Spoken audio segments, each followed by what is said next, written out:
Bonjour, ravi de vous rencontrer encore une fois. On va corriger les exercices proposés lors des années 2022 pour les sessions normales et sessions de rattrapage. Et on va commencer par la session normale. Donc, voilà le sujet. Donc, comme toujours, vous pouvez arrêter la vidéo pour essayer de répondre tout seul. Sinon, on va commencer la correction. Dans le cadre de l'étude de la transmission de certains caractères héréditaires, et de l'influence de certains facteurs de variation sur la structure génétique à l'échelle de la population. Chez la drosophile, on propose les données suivantes. Donnée 1. Afin d'étudier le mode de transmission de deux caractères héréditaires relatifs à la taille des ailes et la couleur du corps, chez la drosophile, on dispose de trois lignées. La lignée A et la lignée B aux ailes longues, notées VG+, et à corps clair, noté B+, et la lignée C aux ailes vestigiales, notées petit g, et corps noir, noté petit b. On réalise deux croisements. Le premier croisement entre des individus de la lignée A et des individus de la lignée C, la génération obtenue est constituée de drosophiles qui ont toutes des ailes longues et corps clair. Le document 1 présente la position relative de ces deux gènes de la drosophile sur le chromosome numéro 2. Comme question, en exploitant les résultats du croisement 1 et les données du document 1, déterminer le mode de transmission des deux caractères étudiés. Bien sûr, d'après ces données, on est en train d'étudier la transmission de deux caractères. Donc, on est dans un cas de dihybridisme. On a ici la taille des ailes et la couleur du corps. Et lorsqu'on a fait le croisement 1, on a obtenu une génération F1 qui est homogène dont toutes les drosophiles ont des ailes longues et corps clair, ce qui confirme que la première loi de Mendel est vérifiée, c'est-à-dire les parents sont de race pure, ainsi que les ailes longues sont dominants sur les ailes vestigiales. Donc les ailes longues, on les note VG+, et vestigiales VG, et que le corps clair est dominant sur le corps noir. Le corps clair, on le note B+, et le corps noir, on le note petit b. D'après ce document-là, qu'est-ce qu'on constate? Que les deux gènes sont portés par le même chromosome. Donc on peut dire que les deux gènes sont liés.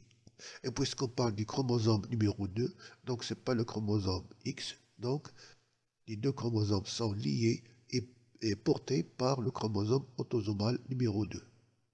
Donc ce que vous devez écrire, donc le croisement 1 a donné une génération de drosophiles homogènes aux ailes longues et corps clair. Donc les deux lignées A et C sont de race pure. L'allèle responsable des ailes longues est dominant noté VG+, l'allèle responsable des ailes vestigiales est récessif noté VG, l'allèle responsable du corps clair dominant noté B+, et l'allèle responsable du corps noir récessif noté petit b.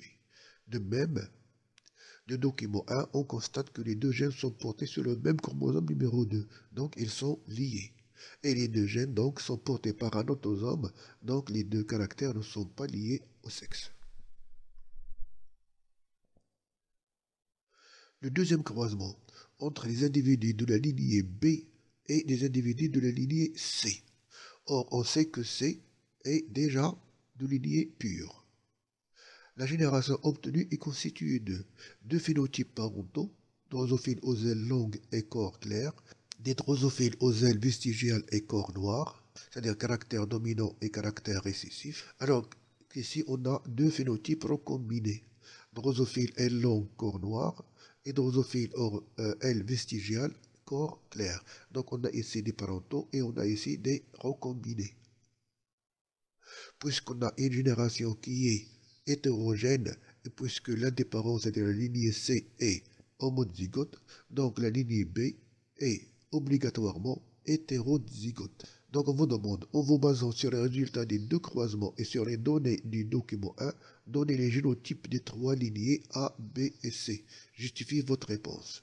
Donc, puisque la lignée C est récessif et de race pure, donc il sera VG, B, VGB. Alors que A, qui est de race pure, mais dominant. Donc il sera VG plus B+, VG plus B+, puisque les gènes sont liés. Et que la lignée B qui est hétérozygote sera, bien sûr, VG plus B+, VGB. Du premier croisement A et C, on a conclu que les lignées A et C sont de race pure, c'est-à-dire homozygote. La lignée A a un phénotype dominant, donc VG plus B+, et la lignée C a un phénotype récessif, VGB. Du deuxième croisement, c'est-à-dire B fois C, on obtient une génération hétérogène, phénotypes parentaux et phénotypes recombinés, ce qui veut dire que la lignée B est hétérozygote pour les deux gènes, c'est-à-dire un double hétérozygote. Et voilà donc les génotypes. Pour A, VG+, B+, VG+, B+, pour C, VGB, VGB, alors que pour B, l'hétérozygote, il sera VG+, B+, VGB. Troisièmement, en vous basant sur le document 1 toujours, et à l'aide d'un échiquier de croisement, donnez l'interprétation chromosomique du deuxième croisement, c'est-à-dire B fois C, en déterminant le pourcentage attendu des gamètes et les différents phénotypes.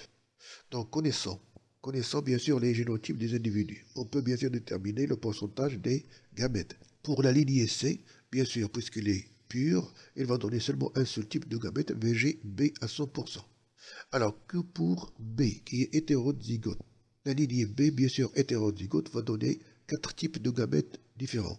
VG plus B+, VGB, VG plus B, B plus VG. Mais leur proportion, s'ils étaient indépendants, c'est-à-dire les gènes indépendants, on aurait un quart, un quart, un quart. Mais ils sont liés. Alors pour cela, bien sûr, on doit chercher à ce niveau-là. Donc puisque on a ici, les deux gènes sont liés. Et là, on en donne la position de ces gènes. Celui-là à 67 centimorgans et là seulement à 48. Donc la différence entre les deux, c'est-à-dire la distance entre les deux, c'est 67 moins 48. La différence nous donne le pourcentage des chromosomes combinés, qui est égal à 19. Donc le pourcentage des gamètes recombinés sera bien sûr 9,5 chacun. Donc la distance entre les deux gènes est 67 moins 48 est égal à 19 centimorgans.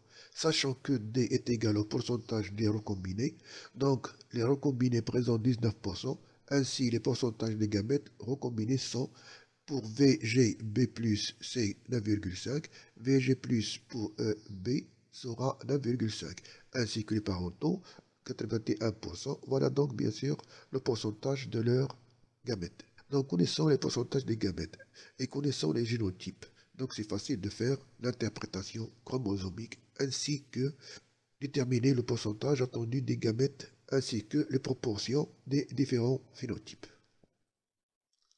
Donc les parents lignée C, lignée B. La lignée B est hétérozygote, donc elle va donner 4 types de gamètes. Voilà donc leur proportion qu'on a calculée d'après ces données. Alors que la lignée C, qui est homozygote récessive, va donner bien sûr un seul type de gamète, le voilà. Et lorsqu'on fait l'échiquier, on va trouver ces proportions-là. Donc pour VG plus B plus 40,5%, pour VGB 40,5%, c'est-à-dire les parentaux, et les recombinés, les voilà, on trouve chacun 9,5%. Donc la descendance du deuxième croisement est constituée de phénotypes parentaux 40,5% de VG plus B+, 40,5% de VGB, c'est-à-dire les parentaux, et 9,5% de VGB+, et 9,5% de VG plus B pour les recombinés.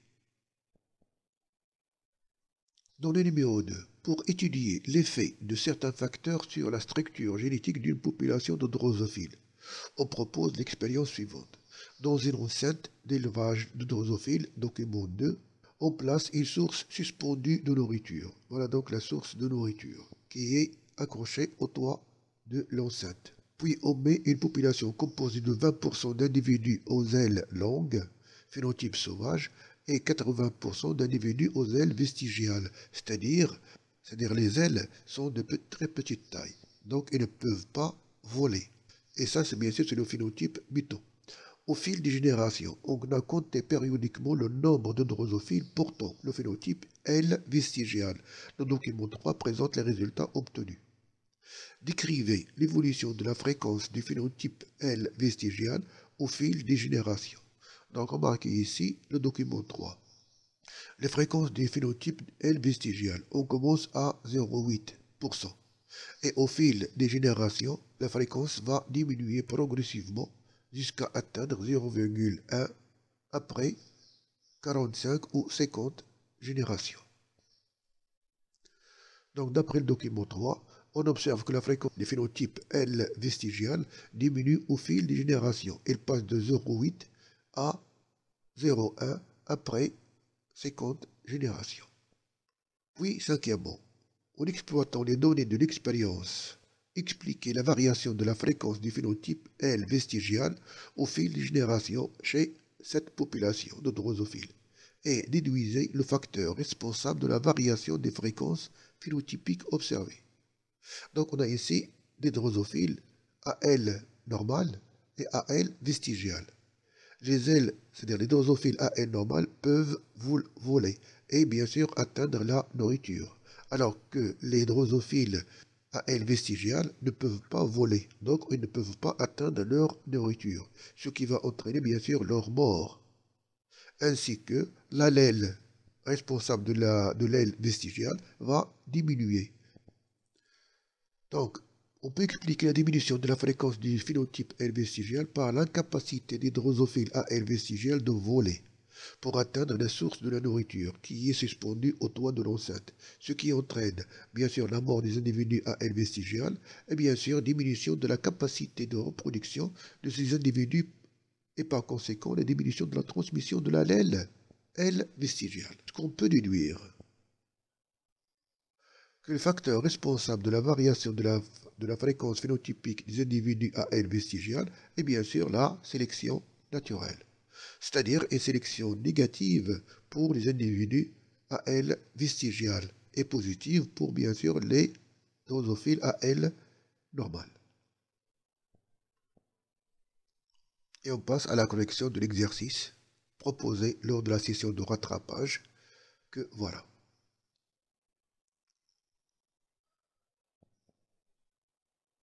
Alors, pour étudier la transmission de deux caractères, la couleur et l'aspect de la coloration des poils chez les souris, on propose les croisements ou les deux croisements suivants.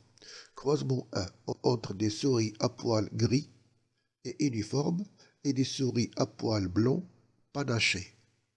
Ce croisement a donné une génération F1 composée d'individus à poils gris et uniformes. Que peut-on déduire de ces résultats? Donc, puisque la génération F1 obtenue est homogène, c'est-à-dire poils gris uniforme, les parents sont de race pure, d'après la première loi de Mendel. En plus, qu'il y a une dominance. Les poils gris dominent les poils blancs, donc notez grand G, blanc petit g, alors que l'aspect des poils, puisqu'il est ici uniforme, il est dominant donc, on le note grand H, et panaché est noté petit h. Donc à partir du premier croisement, on peut déduire que les parents sont de race pure selon la première loi de Mendel. L'allèle responsable de la couleur grise des poils est dominant, noté grand G. Celui responsable de la couleur blanche est récessif, noté donc petit g. L'allèle responsable de l'aspect uniforme est dominant, noté grand H. Et celui responsable de l'aspect panaché, noté petit h, puisqu'il est récessif. Deuxième croisement entre les individus de F1, donc ils sont bien sûr hétérozygotes, et des souris à poils blancs et panachés. Ce croisement a donné les résultats suivants. On vous demande déduisez si les deux gènes étudiés sont liés ou indépendants en justifiant votre réponse. Donc si on voit le croisement réalisé, c'est-à-dire le deuxième croisement, on a ici F1 hétérozygote. Et là, on a ici un parent qui a un caractère récessif, donc double homozygote. Donc il est pur. Donc il s'agit d'un test cross. Et puisqu'on obtient ici 4 phénotypes différents, des phénotypes parentaux et des phénotypes recombinés, mais ils sont proportionnels. C'est-à-dire on a un quart, un quart, un quart, un quart. Donc on peut confirmer que les deux gènes étudiés sont indépendants. Donc le croisement de réaliser est un test cross. Et obtenir 4 phénotypes différents et équiprobables de même proportion, c'est-à-dire il y a une ségrégation indépendante des allèles, indique que les deux gènes étudiés sont indépendants, c'est-à-dire portés par deux chromosomes différents. Interpréter les résultats du croisement 2 en utilisant un échiquier de croisement. Donc c'est très facile. Connaissant le génotype de F1, connaissant le génotype de l'individu double homozygote, et on a ici bien sûr les proportions des gamètes 1 quart, 1 quart, 1 quart. Donc on va avoir un tableau comme celui-là. Il va bien sûr présenter le 1 quart, 1 quart, 1 quart, 1 quart pour les différents phénotypes obtenus, ce qui est conforme au résultat proposé expérimentalement.